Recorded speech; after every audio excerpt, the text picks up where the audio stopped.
Alright, we're back. And now we have the TSX index, Toronto Stock Exchange. Almost 10 years of data, monthly candles. Let's get right down to it. What's the state of affairs with my country's major exchange index? I like to start off by drawing major support and resistance. This is the resistance at the 1566 level. Support, well, there's some support here at the bottom at the 12,700 level. Is there some type of channel that's been in the works? And see, the big channels usually give me an idea of the bigger picture. And extending channels or possible channels, let's have two hits. And let's say possible channel, it gives me an idea of will I run into resistance, invisible resistance. So right now I'm in let's say the price action would go no man's land. Well,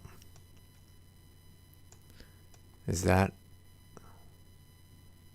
upper trend line of the ascending channel gonna give me some resistance? It just helps me figure out if this A++ setup or not. But right now it seems just to be on that line. And let's see the measured move of that big formation, what it's gonna give us. Let's see if I'm drawing this properly. And breakout candle, we had it 3 months ago. So entry would have been right here and sell stop here, and the risk to reward seems to be super duper. So this would be an A++ setup, long bottom formation, and it's just going off, trending towards this target. Do we have any worries with the RSI? All right, bottom to bottom price action, higher, higher lows, no bearish divergence there. Right now we had this top here going to that top, higher highs and higher highs, no divergence there. And what about here? This is closer. Oh, okay, higher highs and higher highs. It's all looking good. This could be some small resistance here on this upper boundary, but it's hard to tell how much that's going to take off the steam of this big pattern right here that we had. If you don't trust this larger pattern, you could always see at the takeoff pattern right here. So right now, same support, same resistance line, but support right here, and that was 1, 2, 3, 4, 5, 6, 7 month takeoff pattern consolidation, and targets it's already reached. Now you just have to hang in tight, and this is the formation that you trust that will eventually reach its target.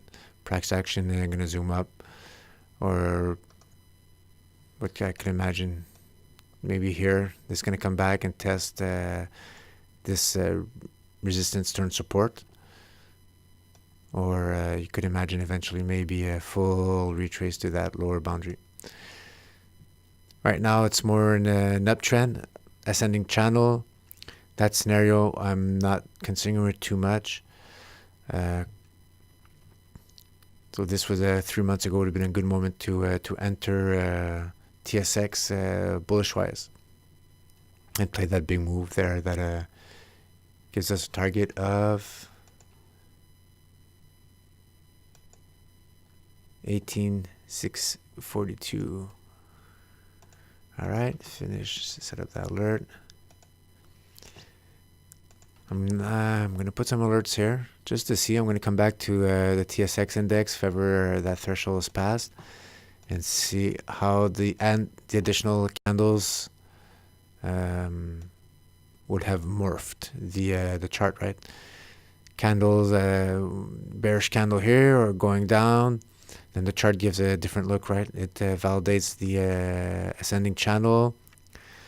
And after that, you just see what you have. This could be, so imagine if you have some candles here, then this actually could be a top formation. And with those are not light. Let's do a nicer line. So eventually you could imagine this could be a top formation, and after that, add it to the breakdown line and bring us closer to the bottom of the channel, right? It's really hard being unbiased, even if you think you are.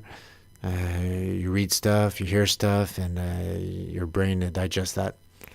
Always two possible directions, up or down. It's good to evaluate both, see what both possible outcomes could be, and then make sure that you're on the right side. If there's a case for the bearish breakdown, well, you have to take that in consideration. But right now, we're above a breakout line, confirmed. Might have some slowdown here, but that's the way it's going to be. And if the price action traces back down and hits your sell stop, well, that's why your sell stop's there. That's all you have to worry about. Or that's exactly why you don't have to worry about anything. And that's about it for Toronto Stock Exchange. Looking good. I have no other thoughts on that. Monthly candles, these are big moves. And what we could do, sometimes I always have a top to bottom approach. So let's say I have the a breakout on the 10-year monthly candle. Then for additional confirmation, I'll look to see if the smaller patterns coincide, have takeoff patterns at the same moment. And right now, if I look at my formation,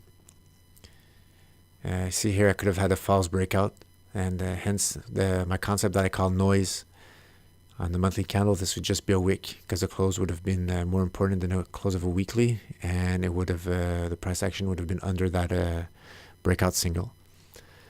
So there you're in, more consolidation, you would have been triggered out, and you could have been frustrated and decided not to come back to the TSX, but you shouldn't.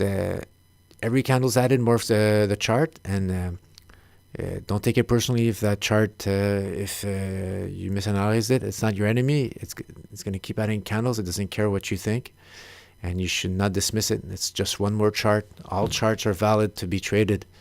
Do not omit any charts. Look at all of them.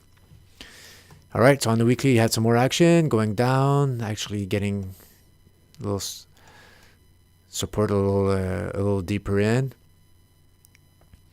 And after that, decide to go back up. So now you have that formation where it's where you have the breakout right here. You try again. This breakout candle is right here. You could have played it a little earlier, probably than the monthly candle. I think the monthly candle that closed in the following weeks of that month. And well, could have also, it's hard to tell. You could have also declared this as the pattern. So messy. All right, remove all my trend lines. All right, let's say I'm on the weekly, and this could have been, let's say I didn't know monthlies existed, and I didn't know that there's noise reduction, and all these candles that look like a valid break formation, while they have a little less weight on the weekly than on the monthly. I would have done it like this. Book, added my line, and that's it. Breakout is right here, a little further down. And then it's be trending nicely towards its target. Right there. So it's on its way to the target for that launching pattern.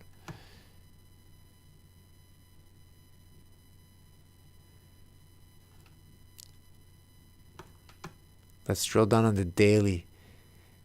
I don't know the monthly exists. I'm on the weekly, and I want to see on the daily if I have a launching pattern at that same moment.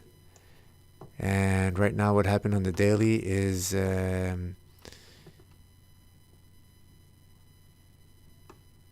You did have a launching. So much noise on the daily. Honestly, this pattern, I could have probably not played it because it didn't test the resistance enough times for me to have a strong confidence that it's gonna be valid and won't whipsaw back. Just checking out, was that a falling wedge? Yeah, maybe a little bit. Falling wedge, target, upper here. But right now, where we thought we had the breakout, if I would have entered here and this candle right here, I would have been triggered out. The daily is like so much noise that you better, I don't know, it's hard. The daily, I decided not to play it a while back. I just noticed that trading monthly candles, the validity of my analysis, they stay longer, right? Because it's only one candle per 30 days. I had time to think, and I got whipsawed a lot less, and all better for my sleeping and my nav. Trade less, and get whipsawed less out of trades. That's the way I prefer to do it. And right now, that's what it looks for the daily. It's quite a mess. Honestly, I forgot how the looks of it, and it's a less precise in the actual real support and real resistance. It's really it's crucial that you have your sell stops and your bracket orders attached to that. Your conditional bracket orders, where you reach your profit stop or your sell stop after you do your entry. When you do your entry, your market order or your buy order. Wow. All right. I'm gonna exit the daily chart before I panic and go back to my monthly. Less noise, so much cleaner. And you see, here's always the falling wedge, but you couldn't have identified that. It would have been difficult to identify that on the monthly chart. Monthly chart, less patterns than the weekly, and the weekly has less patterns than the daily for that same time frame. Multiple smaller patterns will be encompassed in the larger pattern, and all these little patterns accumulate to give more validity to my monthly patterns. That's the way I see it. TSX, hang in there, and hopefully you reach your targets there in the 18,000s. All right. Go Canada. See ya.